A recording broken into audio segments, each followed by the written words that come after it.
جو لوگ خرچہ کرتے ہیں اپنے مالوں کو رات میں اور دن میں، اندھیرے میں اور اجالے میں، یعنی جو بلا تحقیق اوقات یعنی ہر وقت بھی پوشیدہ اور آشکارا، یعنی دکھا کے اور نہ دکھاتے ہوئے پوشیدہ، یعنی بلا تخصیص حالات، سو ان لوگوں کو ان کا ثواب ملے گا اپنے رب کے پاس، ان لوگوں کو ان کا ثواب ملے گا وہ اللہ کے پاس، اور نہ ان پر کوئی خطرہ ہے، اور اس پر کوئی خطرہ نہیں، ان کا نیکی ان کو کام آئے گا، اور نہ وہ مغموم ہوں گے، وہ بالکل ناراضی بھی نہیں ہوں گے کل قیامت کے دن، ان کا ثواب ان کو ملے گا، اور بھی کئی درجہ بڑھا کر اللہ تعالیٰ ان کو ثواب میں زیادتی کر کے دیں گے۔ جو لوگ سود کھاتے ہیں، سود کا معنی کیا ہے؟ وڈی۔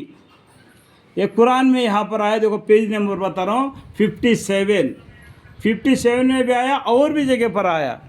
جو لوگ سود کھاتے ہیں یعنی وڈی لیتے ہیں، نہیں کھڑے ہوں گے قیامت میں قبروں سے مگر جس طرح کھڑا ہوتا ہے، یعنی جیسا دوسرے مرتبہ سور میں پھونک مار دیا جائے گا، جو قبر میں جتنے مردے ہیں جو اٹھ کھڑے ہو جائیں گے، جو پکارنے والے فرشتے کی طرف دوڑ پڑیں گے، اس ٹائم پر یہ سود کھانے والا آدمی ہے نا، تو زمین پر سیدھے طریقے سے کھڑا ہو نہیں سکے گا، اور چلنا تو دوسری بات ہے، اور سبھی آدمی دوڑتے ہوئے میدان حشر میں جمع ہوں گے۔ اس ٹائم پر اس کی یہ حالت ہوگی، جو لوگ سود کھاتے ہیں نہیں کھڑے ہوں گے قیامت میں قبروں سے مگر جس طرح کھڑا ہوتا ہے۔ ایسے شخص جس کو شیطان نے کبتی بنا دے لپٹ کر، یعنی حیران اور مدہوش، یہ سزا اس لیے ہوگی کہ ان لوگوں نے کہا تھا کہ بیا بھی تو مثال سود کی ہے۔ تو بیا کا مطلب کیا ہے؟ بیپار۔ بیپار میں کیا کرتے ہیں؟ کم چیز کو خریدتے ہیں اور زیادہ چیز کو بیچتے ہیں۔ جو وڈی وہ کھانے والے کیا بولتے ہیں؟ یہ بیا بھی تو ایک وڈی کے مطلب ہی ہے۔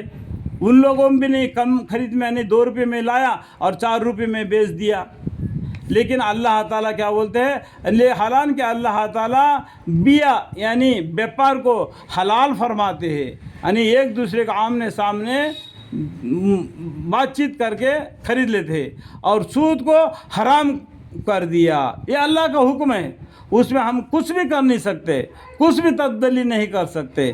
اللہ کے حکم کے ماخی اپنی زندگی گزارنا ہے۔ پھر جس شخص کو اس کے پروردگار کی طرف سے نصیحت پہنچی اور وہاں باز آ گیا، تو جو کچھ پہلے لینا ہو چکا ہے وہ اس کا رہا۔ دیکھو اس کے بعد میں اگر اس کو معلوم پڑا کہ وڈی کھانا منع ہے بول کے، اس نے پھر گیا، پھر جس شخص کو اس کے پروردگار کی طرف سے نصیحت پہنچی اور وہ باز آ گیا، تو جو کچھ پہلے لینا ہوا، لیکن اس سے پہلے اس نے جو وڈی لیا وہ اس کا ہوا، وہ اس کے بارے اور باطنی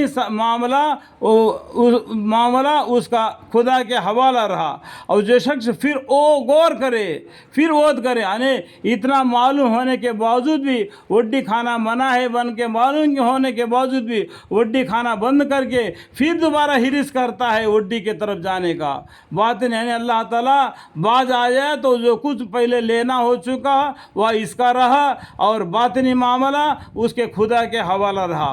پھر اس کے بعد میں اور جو شخص پھر عود کرے، پھر دوبارہ وڈی کھانے کا نیت کرے، تو جو لوگ دوزخ میں جائیں گے اور اس میں ہمیشہ رہیں گے۔ اللہ تعالیٰ اس کے بعد میں اس کو بولتے ہیں بالکل اس کو دوزخ میں ڈال دیا جائے گا، جہاں ہمیشہ رہیں گے۔ اللہ تعالیٰ سود کو مٹاتے ہیں اور صدقات کو بڑھاتے ہیں۔ اللہ تعالیٰ سود کو مٹاتے ہیں اور صدقات کو بڑھاتے ہیں، اور اللہ تعالیٰ اسے نہیں کرتے کسی کفر کرنے والے کو اور کسی گناہ کے کام کرنے والے کو۔ بے شک جو لوگ ایمان لائے اور انہوں نے نیک کام کیے اور بالخصوص نماز کی پابندی کی اور زکوٰۃ دی، ان کے لیے ان کا ثواب ہوگا ان کے پروردگار کے نزدیک، اور آخرت میں ان پر کوئی خطرہ نہیں ہوگا اور نہ وہ مغموم ہوں گے۔ کل قیامت کے دن ان کے اوپر کسی قسم کا خطرہ نہیں ہوگا، وہ ناراض بھی نہیں رہیں گے، خوشی خوشی سے جنت میں داخل ہو جائیں گے، اللہ کے جنت میں، یہ اللہ کی راضی سے رہیں گے، اللہ ان سے راضی، یہ لوگ اللہ سے راضی، رضی اللہ عنہ ورضوا عنہ ذالک لمن خشی ربہ۔